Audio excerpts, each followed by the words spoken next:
Dr. Ansar Taufik SE MPSI yang juga merupakan salah satu dosen saya. Nah, beliau adalah dosen pembimbing saya waktu saya sementara melakukan.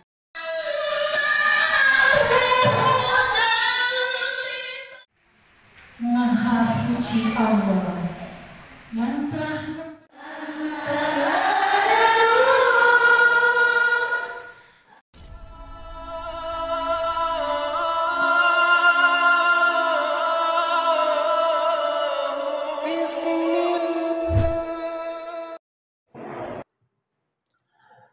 Bismillahirrahmanirrahim.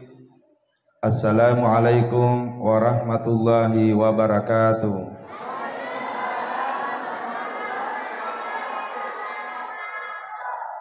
Subhanallazi asra bi'abdihi laylan minal masjidil haram ilal masjidil aqsa. Allahumma salli ala sayyidina Muhammad, amma ba'd.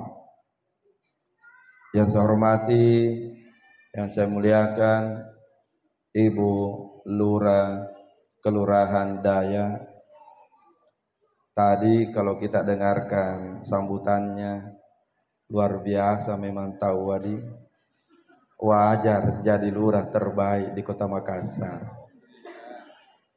Mudah-mudahan sebentar sudah ceramah orang, ada lagi takdirannya kasudai dilantik jadi lurah terbaik. Alhamdulillah.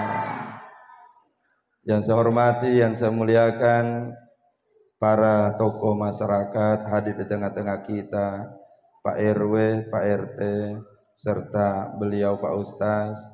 Alhamdulillah kebersamaan beliau akan menjadikan tempat ini akan semakin berkah. Alhamdulillah. Wabil khusus pengurus masjid, muhajirin dan seluruh majelis taklim se-Kelurahan Daya. Mohon maaf tidak bisa menyebut satu persatu. Yang pasti kita hadir di tempat ini karena semata-mata cinta dengan agama Allah, insya Allah. Bapak Ibu yang dimuliakan oleh Allah Subhanahu wa ta'ala, insya Allah sebentar Ustaz Ansar akan membahas singkat saja dari hikmah Isra Mi'raj ini. Yang pertama, peristiwa demi peristiwa yang dilihat oleh Nabi yang dihubungkan dengan bagaimana keseharian kita. Dan yang kedua, hikmah yang terbesar dari Isra Mi'raj itu adalah kewajiban melaksanakan salat. Mudah-mudahan bisa selesai sebelum jam 5 sore. Ulala, nabilang sallu nabu lurah. Jemaah yang dimuliakan oleh Allah, subhanallazi asra bi'abdihi laylan minal masjidil haram ilal masjidil aqsa. Maha suci Allah yang telah memperjalankan hambanya suatu malam yang telah ditentukan oleh Allah. Perjalanan itu dimulai dari Masjidil Haram menuju ke Masjidil Aqsa. Allazi barakna haulahu, dan telah diberkahi sekelilingnya. Apa yang diberkahi oleh Allah? Luniryahu min ayatina, dan kami perjalankan Nabi Muhammad untuk melihat tanda-tanda kekuasaan Allah. Pak Ibu, apa yang disaksikan oleh Nabi ketika diperjalankan dalam Isra Mi'rajnya? Satu di antaranya, Nabi diperlihatkan oleh Allah dan disampaikan oleh Jibril pada saat Nabi melihat sekelompok kaum, sekelompok golongan yang menanam hari itu, lalu ia menuai hasil tiada henti. Berkatalah Nabi kepada Jibril, Jibril, siapakah orang yang beruntung itu Jibril? Dijawab oleh Jibril, itulah hambanya Allah, umatmu ya Rasulullah, ya waktu hidup di dunia mereka selalu berjuang di jalan Allah, pun selalu bersedekah. Tadi Ibu Lurah sampaikan Bagaimana supaya kita selalu peduli kepada orang lain, yang bahasa agamanya juga selalu bersedekah. Bu, oh ibu, orang yang selalu bersedekah disukai tetangganya atau tidak? Orang yang selalu bersedekah banyak rezekinya tidak? Tahu bagusnya jawabannya. Lalu pertanyaan yang ketiga, orang yang selalu bersedekah selalu tidak disuka dan disanjung-sanjung oleh orang lain. Disuka dan disanjung toh? Berarti pertanyaannya, mau kita tidak menjadi orang yang ahli sedekah? Itu loyomi. Ulangi, mau tidak?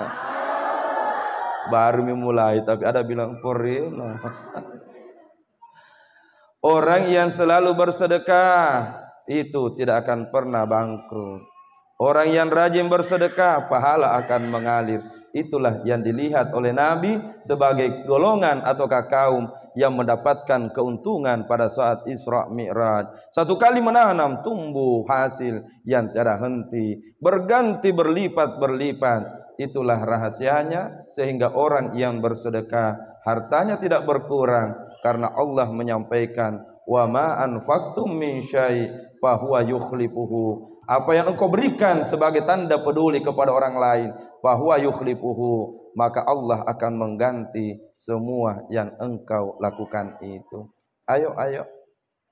Yang kedua, linuriyahu, Allah memperlihatkan tanda-tanda kekuasaan Allah kepada Nabi Muhammad. Yang kedua diantaranya adalah Nabi melihat ada sekelompok manusia yang selalu menggunting lidahnya. Berkata Nabi Jibril, siapakah golongan itu Jibril? Alangkah tersiksanya dan alangkah siksanya saya melihat kenyataan ini Jibril. Kata Jibril, itulah umatmu ya Nabiullah, ya waktu hidup di dunia gemar selalu sambungi dulu, kira-kira ada di sini? Ulangi dulu, ada di sini? Nggak ada di sini toh Bu Lurah, nggak ada, sana aja. Pokoknya jangan dikira mak gosip itu baik. Kalau engkau cerita di belakangnya orang lain lalu itu benar, maka itu adalah ghibah. Kalau kita cerita di belakangnya orang dan itu tidak benar, maka kita telah memfitnahnya. Jadi apa baiknya itu? Gosip. Tadi Pak Ustaz sudah sampaikan, jangan sampai dengan tetangga tak gara-gara pilkada kemarin nah belum pakai baku baik guys. Santai maki kapan? Orang dilantik jadi wali kota, orang dilantik jadi wakil wali kota, orang dilantik jadi anggota DPR. Kita dilantik jadi apa ki? Coba beda. Makanya perbaiki itu. Mulut mesti dijaga. Jangan sampai rajin salat tapi mulut tidak bisa dijaga. Maka apa yang disaksikan oleh Nabiullah Muhammad sallallahu alaihi wasallam sepertinya memang kenyataan di mana-mana. Ada jemaah bertanya, Ustaz, saya kan hanya duduk mendengarkan temanku gosip, apakah sama dosanya atau tidak? Jawabannya sama aja guys. Memang pertama 5 menit pertama masih bisa gitu tahan mulut tak tidak gosip, tapi 5 menit kemudian langsung kita miar rumbu gasing. Memang begitu. Jadi tahan mulut tak bu, tahan mulut tak. Halo. Ada orang dapat barakah gara-gara mulutnya. Betul? Siapakah itu? Termasuk yang ceramahnya. Tapi ada orang dapat panimbulu gara-gara mulutnya. Siapakah itu? Mulut yang tidak bisa dijaga. Ayo. Yang ketiga, apalagi yang disaksikan oleh Nabi diantaranya sehubungan dengan keseharian kita. Ada orang yang selalu menghancurkan kepalanya. diutuhkan kembali kepalanya, dia ambil batu besar, dia pecahkan kembali kepalanya, diutuhkan kembali kepalanya, dia pecahkan kembali kepalanya, diutuhkan kembali kepalanya, dipecahkan kembali kepalanya. Lalu Nabi berkata, Jibril, alangkah kasihanku juga melihat sekelompok manusia ini Jibril. Tadi lidahnya dia gunting Jibril, sekarang yang saya lihat kepalanya yang dia pecahkan Jibril. Siapa dia Jibril? Jibril menjawab, itulah umatmu ya Rasulullah, waktu hidup di dunia malas mensujudkan kepalanya untuk melaksanakan salat sujud di hadapan Allah. Stop atau lanjut? Akhirnya jemaah yang dimuliakan oleh Allah, muncul pertanyaan, apakah itu berkahnya Isra Mi'raj dengan perintah salat? Apakah salat itu yang menjadi beban bagi kita? Apakah salat itu membuat waktu tak tersita? Maka dengarkan baik-baik ceramah ini. Kalau sudah makin didengar, maka tidak ada orang yang mau bicara saat azan dikumandangkan.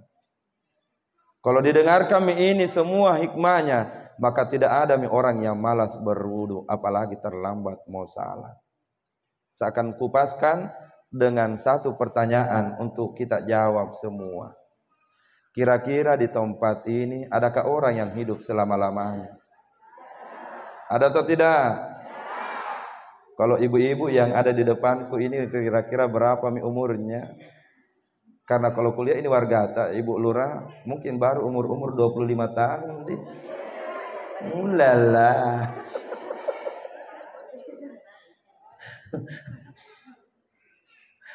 Umur semakin bertambah, maka kematian semakin dekat. Kalau kita sadar bahwa kita semua pasti akan mati, berarti pertanyaan berikutnya, adakah orang yang mau mati bawa dosa-dosa yang menumpuk yang begitu banyak? Ada atau tidak? Ustaz, tidak ada orang yang mau meninggal membawa dosanya walaupun sedikit.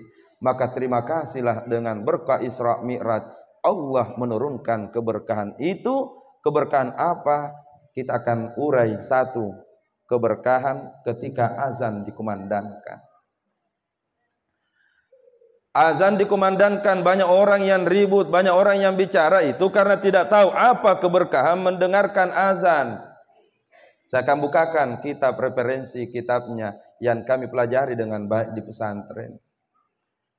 Kitab di dalam Riyadhus Shalihin, bab tentang kemuliaan azan.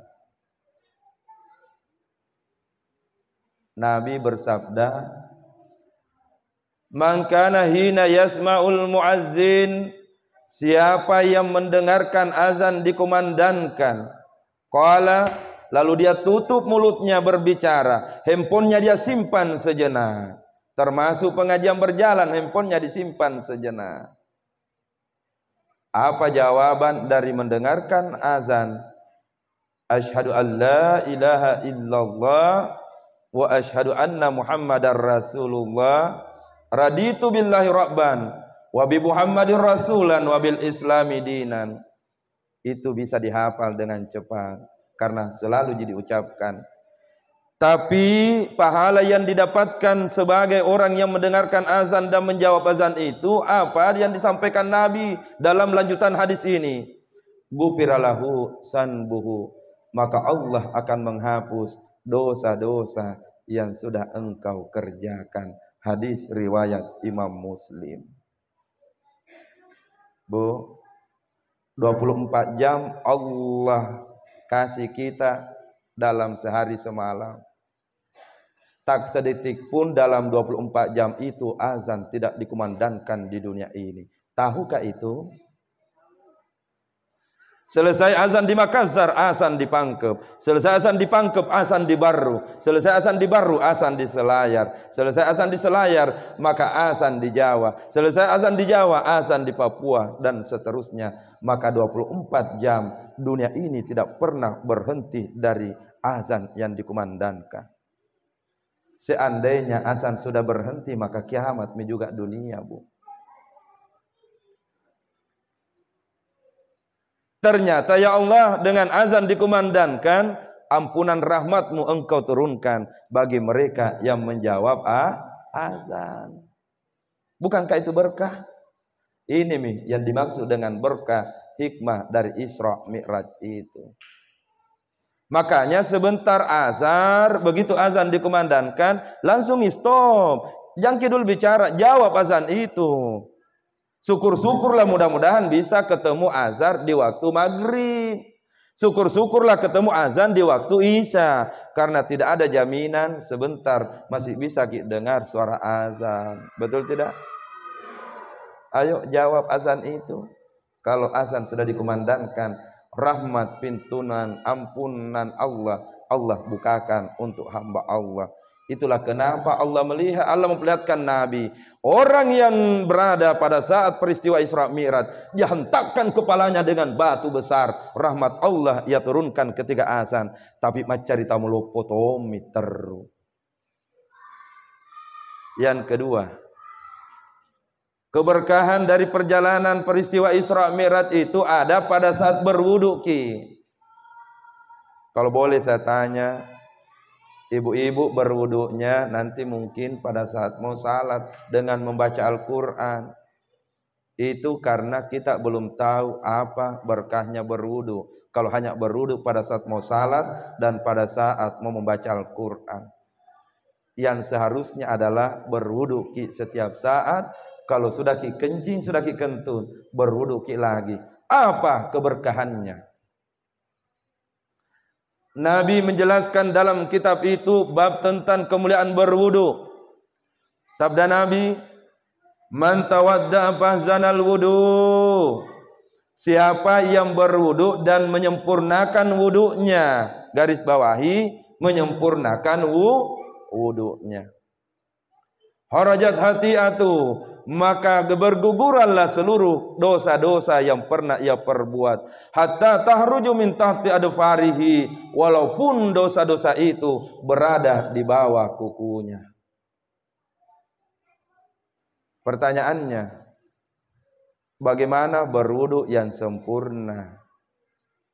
Apakah memang selama ini kita sudah berwudu? Dijawab oleh Allah dalam Al-Quran surah Al-Ma'idah ayat 6. Allah menyampaikan petunjuknya dalam surah Al-Ma'idah, "Iza kuntum ila sholat." Jika engkau akan melaksanakan sholat, faghsilu wujuhakum, cucilah wajahmu dengan sempurna. Pertanyaannya, bagaimana caranya berwudu dengan disempurnakan pada saat air menyentuh wajah? Jawabannya dijelaskan dalam Imam Mazhab. Cara menyempurnakan wudu di wajah, tabe patokannya, semua mulai ditumbuhi rambut bagian atas, kanan dan kiri, itu mesti wajib kena air wudu. Jadi kira-kira kalau diperhatikan seperti ini, tabe.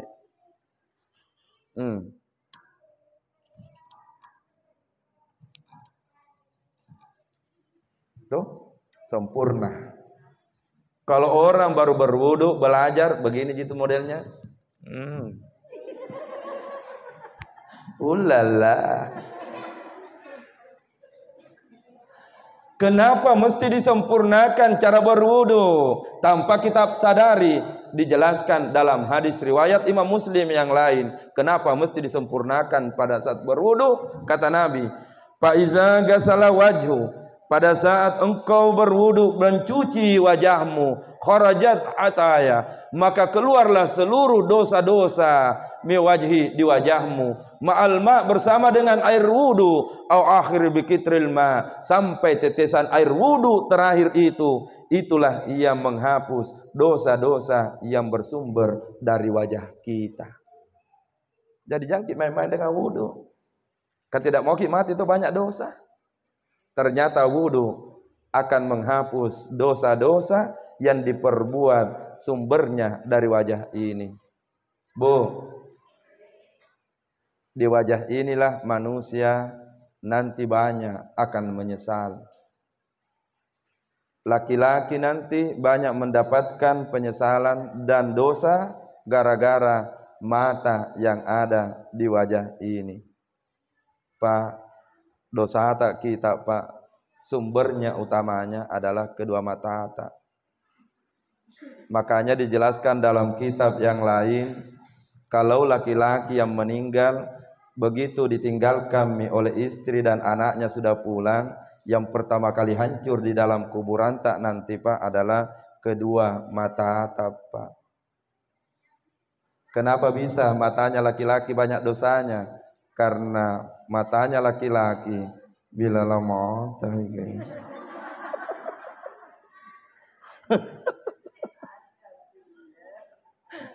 Mau kita saya tes dulu Pak Ustaz tadi di sampingku. Kanda tabe. Jujur kita dulu jauh kan dari tabe. Ini untuk nasihat bagi kita semua. Itu kalau pergi di pengantin, tiba-tiba lihat ki anak-anak daan cewek cantik na seksi-seksi, kira-kira mata tak tidak nama balalap. Alhamdulillah. Begitulah sakitnya laki-laki, Bu. Ada jemaah bilang tak begitu suamiku saya. Jangan sampai suami tak lebih parah. Bagaimana dengan matanya Ustaz Ansar? Sama Ji. Ustaz Ansar juga laki-laki kok. Jadi kalau perempuan sumber dosanya yang paling banyak bukan kedua matanya, maka nanti juga pada saat meninggal yang pertama kali hancur bukan mata Ibu Lurah, tapi mulut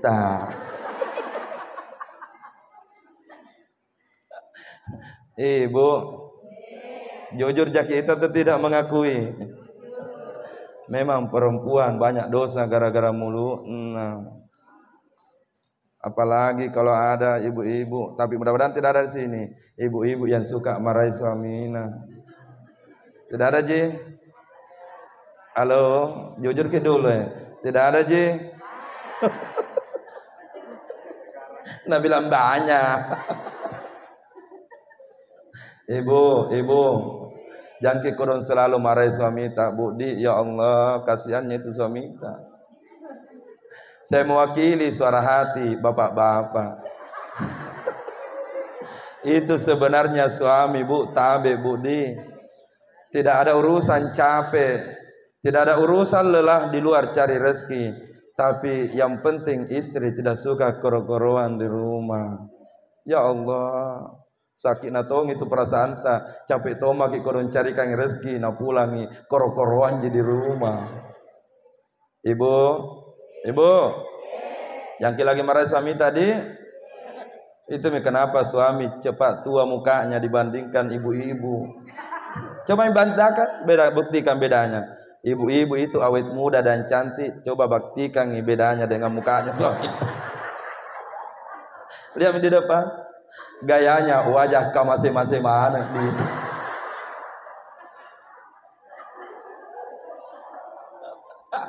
Mungkin kasih rodendre di noko.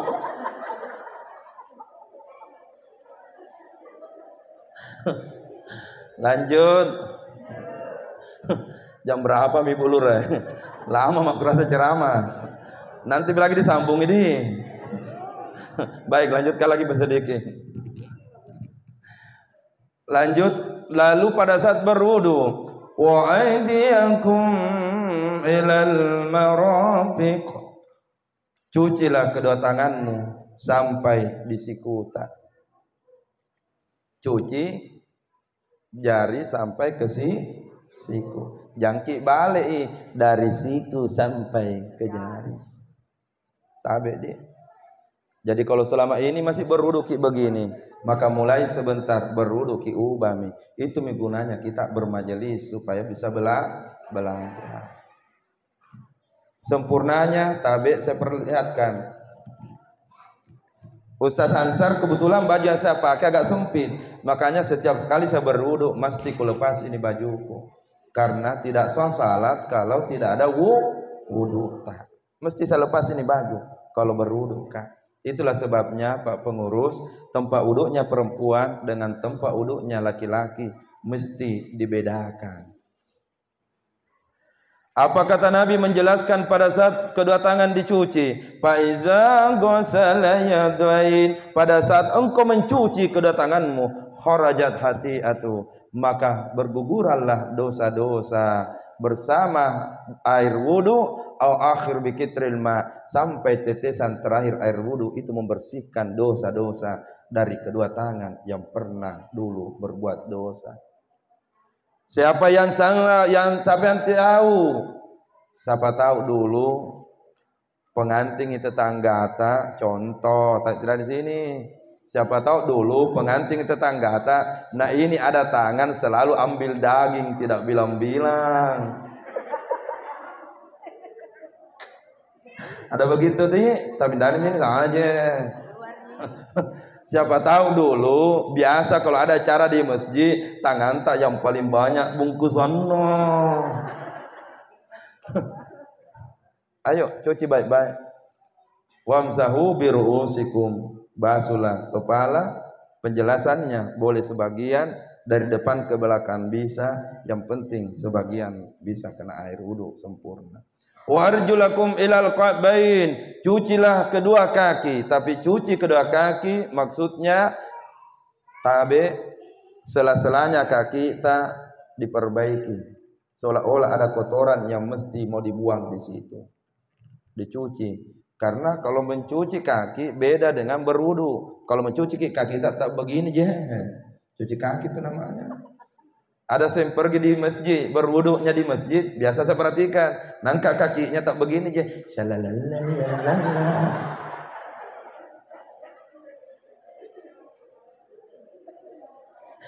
Kajamak.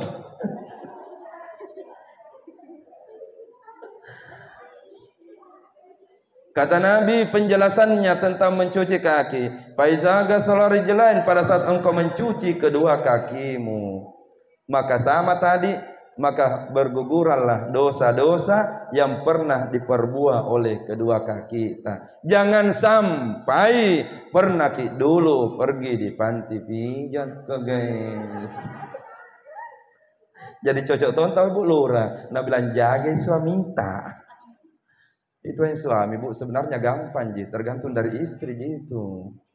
Kalau bagus kisar pista sama suamita, ulala. Coba saya tanya ibu-ibu, siapa di sini ibu-ibu kalau pulang suaminya selalu nak cium tangannya suaminya? Itu coba beda tanya. Ada? Bagaimana suami mau tenang di rumah? Nah itu orang tua dulu kita diajarkan bahwa supaya suami betah dan selalu tinggal di rumah. Jadi kalau pulang suami, cium ki tangannya, ambil tangannya, bilang ki papa, papa, sini tangannya. Begitu masuk di rumah, ambil tangannya suami tak baru kasih begini, papa. Saya tanya dulu bapak-bapak di depan, selalu jinak cium tangan tak istri tak apa?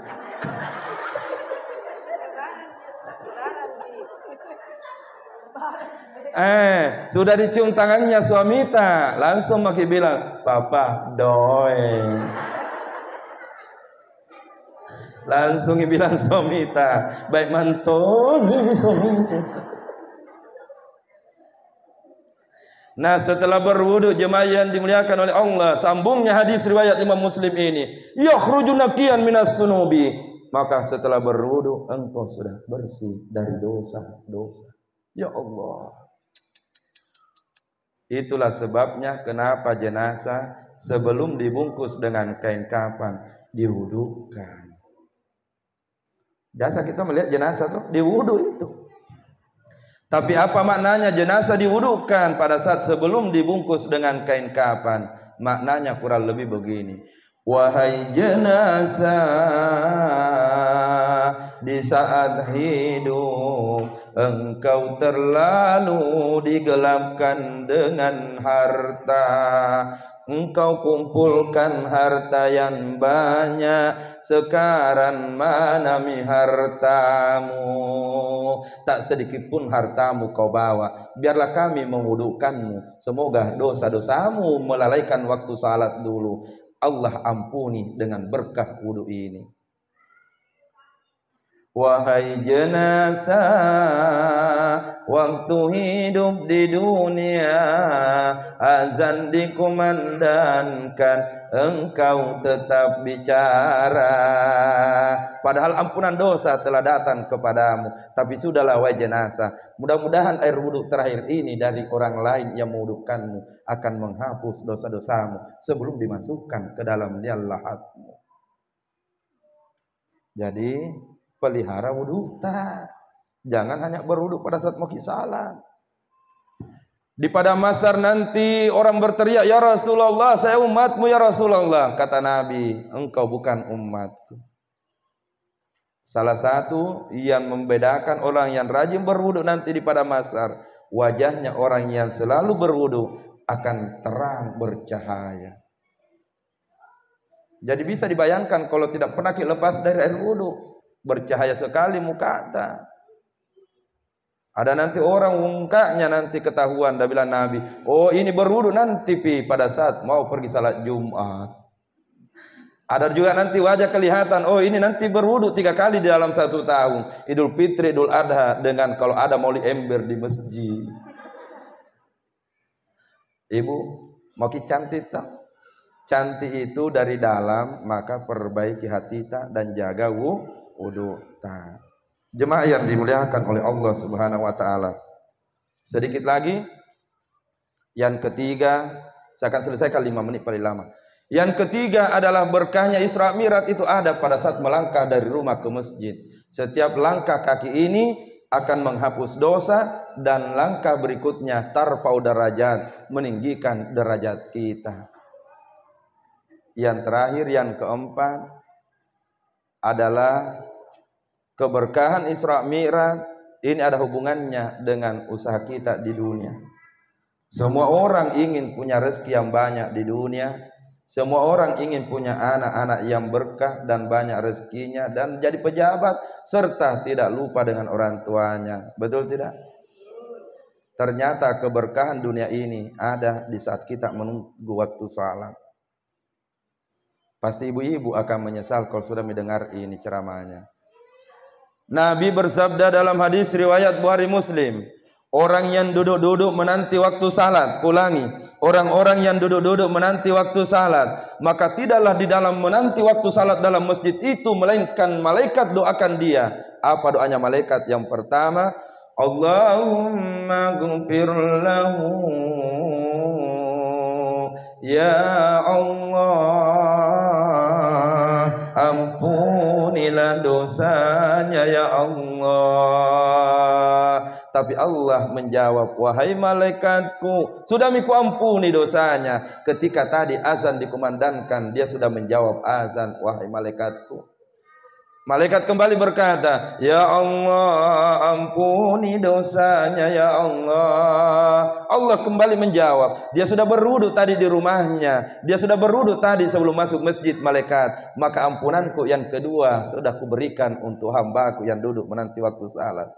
Maka berdoa lagi malaikat, Allahumma ghfir lahu, ampuni dosanya ya Allah. Malaikatku sudah kuampuni dosanya pada saat dia berjalan dari rumah menuju ke masjid, wahai malaikatku. Akhirnya malaikat pun mendoakan yang kedua. Siapa yang mau doakan yang kedua? Maka malaikat ini berdoa, Allahumma arhamhu, ya Allah rahmati ya Allah, rahmati ya Allah, rahmati ya Allah hambamu ini yang duduk menanti salat. Rahmat itu umum, tapi bahasa sederhananya begini.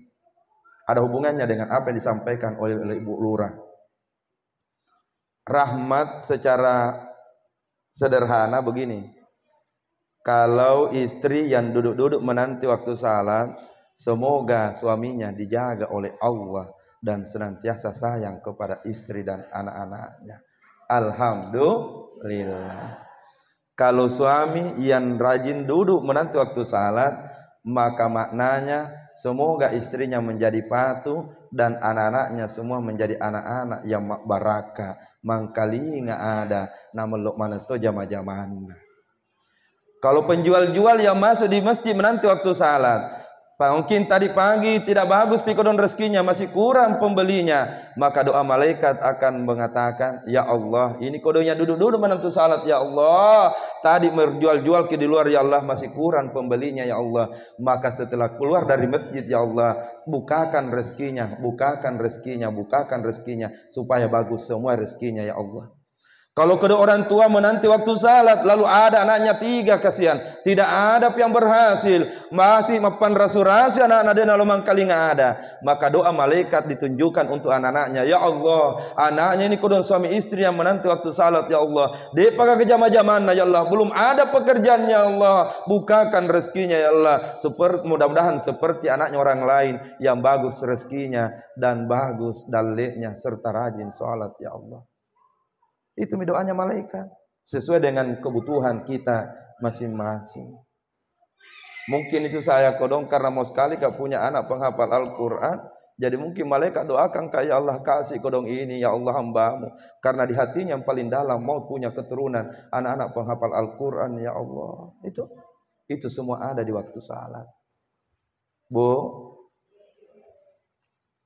kita kan sudah berulang-ulang ke tanah Marajai, di tanah suci.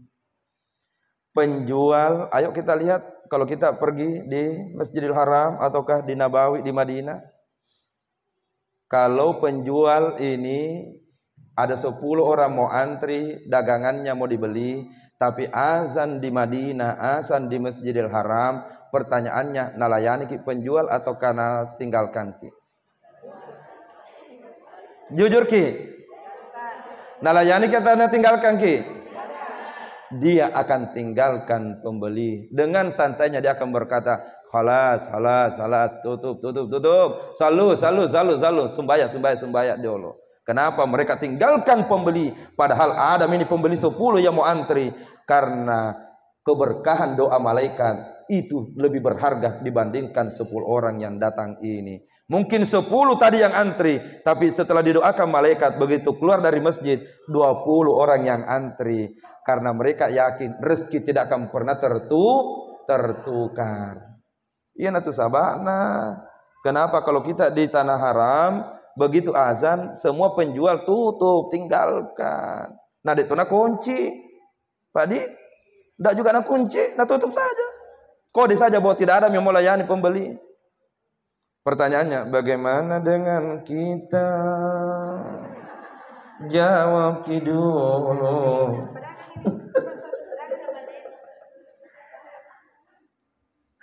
Jemaah yang dimuliakan, itulah kenapa perintah salat beda dengan kewajiban yang lain.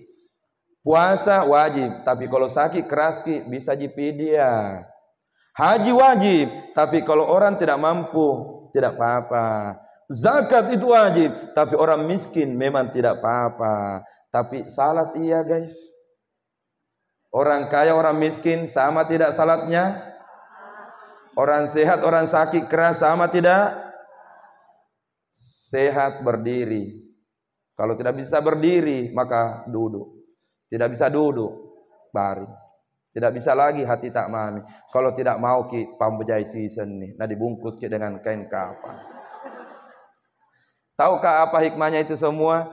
Seolah-olah Allah ingin berkata kepada kita semua, hambaku, aku sayang engkau semua. Engkau lahir di dunia ini tidak bawa dosa. Semoga engkau kembali kepadaku pun tidak bawa dosamu walaupun sedikit. Itulah keberkahannya sampajang ini. Maka mau bertanya sebelum ditutup. Salatkah yang perlukan kita atau kita yang butuhkan itu salat? Semangat ki. Salatkah yang butuhkan kita atau kita yang butuhkan itu salat? Berarti memang sebenarnya kita yang butuhkan itu salat. Eloki malomo linota pada ceng sumpayata. Eloki madece maneng anak-anak pada ceng sumpayata. Inilah yang bisa disampaikan. Jangan lupa semua yang hadir. Ini sebenarnya ceramahku dan timku datang spesial untuk Ibu Lurah. Mau Kak Kodong Ibu Lurah supaya ini viral nanti di Kota Makassar. Ibu Lurah yang terbaik sekota Makassar. Bukan hanya dalam hal kebersihan dan lain sebagainya, tapi dalam urusan agama dia juga yang terbaik. Ulala. Makanya nanti kalau channelnya sudah angkat ini ceramah, jangan lupa pakintaki guys. Nonton sama-sama, viralkan dan share kepada semua orang supaya insya Allah orang lihat, oh Lurah Daya persatuannya Majelis Taklim Tauwa begini he. Ini buktinya he. Aku Ibu Lurah. 1 menit lagi baru kututup. Waktu ujian di kampus, biasa aku ketawa, bilang, kenapa Ibu Lurah jangan ditangkung. Ternyata memang beliau luar biasa. Maka alhamdulillah kita berjumpa. Materinya belum selesai, masih panjang perjalanan materinya. Tapi waktu yang membatasi. Nanti kita sambung di pengajian-pengajian majelis taklim lagi, insya Allah. Mari kita berdoa. Bismillahirrahmanirrahim. Alhamdulillahi rabbil alamin. Wa sallallahu ala sayyidina Muhammadin wa ala alihi wa sahbihi wasallam. Allahumma anta rabbi la ilaha illa anta subhanaka inni kuntu minaz zalimin. Allahumma iyyaka na'budu ya Allah ya Rahman. Kami tahu hidup ini hanya sementara ya Allah. Jangan Engkau berikan kepada kami kelemahan iman sehingga tertipu daya dengan nikmat dunia yang sesat ini ya Allah. Doa ya Allah, kami tahu bahwa meninggal nanti suami tidak ada yang mau menemani.